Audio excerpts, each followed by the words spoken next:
नमस्कार। माली समाचार हिंदी में आपका स्वागत है। मैं दिनेश माली। 221 दिन के बाद बाल गृह से छूटे अतिक के बेटे, पिता की कब्र पर फूट फूट कर रोए, हत्या का वीडियो भी देखा। आइए जानते हैं विस्तार से। प्रयागराज के राजरूपुर स्थित बाल गृह में 221 दिन से विरुद्ध अतिक अहमद के बेटे इहेजम उम्र 18 साल और अबानी उम्र 15 साल सोमवार को छोड़ दिए गए। बाल कल्याण समिति ने दोनों को उनकी बुआ परवीन कुरैशी के सुपर्द किया। फिलहाल दोनों को हटवा स्थित रिश्तेदार के घर में रखा गया है। रात करीब 9 बजे दोनों पसारी मसारी कब्रिस्तान पहुंचकर पिता व चाचा की कब्र से लिपट कर फूट फूट कर रोए।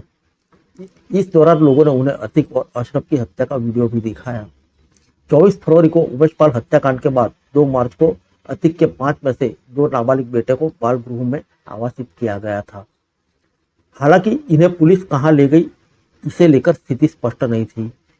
इसके लिए अतिक की पत्नी शास्ता परवीन ने जिला अदालत में दोनों बच्चों को पता लगाने और उनकी सुरक्षा सुनिश्चित करने की गुहार लगाई थी। जवाब में धुमनगंज पुलिस ने कोर्ट को बताया था कि दोनों चकिया में लावारिस हाल में घूमते मिले थे, जिन्हें बाल गृह में रखा गया है।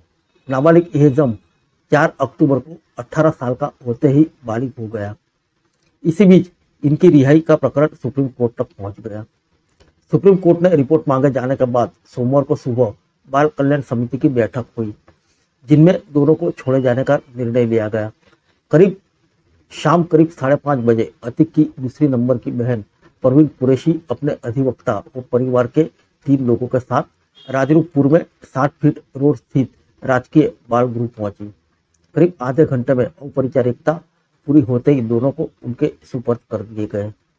सफेद रंग की कार में भतीजों को लेकर निकली परवीन ने हलफनामा देकर बाल कल्याण समिति को बताया कि दोनों बच्चों पूरा मुक्ति के हटवा गांव में रह रहे रिश्तेदार असर अहमद के मकान में रखे जाएंगे। समिति ने उस मकान का सत्यापन भी कराया।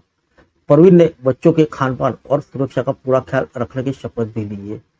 वह समिति के बुलाने पर उपस्थित रहेगी और बच्चों के बारे में पूरी जानकारी भी देंगी। सेंट जोसेफ कॉलेज में एहजम का कक्षा 12 जबकि अबान का दाखिला कक्षा 10 में कराया गया था। सूत्रों के मुताबिक सुप्रीम कोर्ट की ओर से नियुक्त किए गए सहायक केजी जॉर्ज पूर्व संयुक्त निदेशक राष्ट्रीय लोक कल्याण व बाल विकास संस्थान जब राजरूपपुर बाल गृह में आए तभी दोनों का दाखिला करा दिया गया था। सहायक ने दोनों से बातचीत के बाद 28 अगस्त को सुप्रीम कोर्ट को रिपोर्ट सौंपी थी। इनमें दोनों ने कहा था कि वह बाल गृह में नहीं रहना चाहते। बाल गृह से निकलते वक्त एहजम और अमान के चेहरे भावशून्य थे। बाल गृह से बाहर आते ही दोनों कार की पिछली सीट पर बैठ गए। उनके साथ ही एक सिपाही भी बैठा। अगली सीट पर उनकी बुआ परवीन बैठी और फिर कार कलिंदीपुरम की ओर चली गई। इससे पहले कि बाल गृह के बाहर कड़ा पहरा था। धुमनगंज पुलिस के साथ पीएसपी लगाई गई थी। मीडिया को भी दोनों से बात करने की अनुमति नहीं दी गई। अतिक के दोनों बेटों ने 6 रिश्तेदार के नाम बताए जिनके साथ वह जाने के लिए तैयार थे। इनमें करेली निवासी बुआ परवीन अहमद कुरैशी, 2 अन्य बुआ सीमा परवीन अलीगढ़ और शाहीन निवासी पूरा मुक्ति प्रयागराज, 2 मौसी तौकीर फातिमा निवासी वाराणसी और रईस फातिमा निवासी प्रयागराज का नाम शामिल था। छठा नाम मामा शबी निवासी प्रयागराज का था। अतिक के दोनों बेटों की रिहाई से पहले ही बाल गृह के आसपास तमाशबीनों की भीड़ जमा हो गई थी।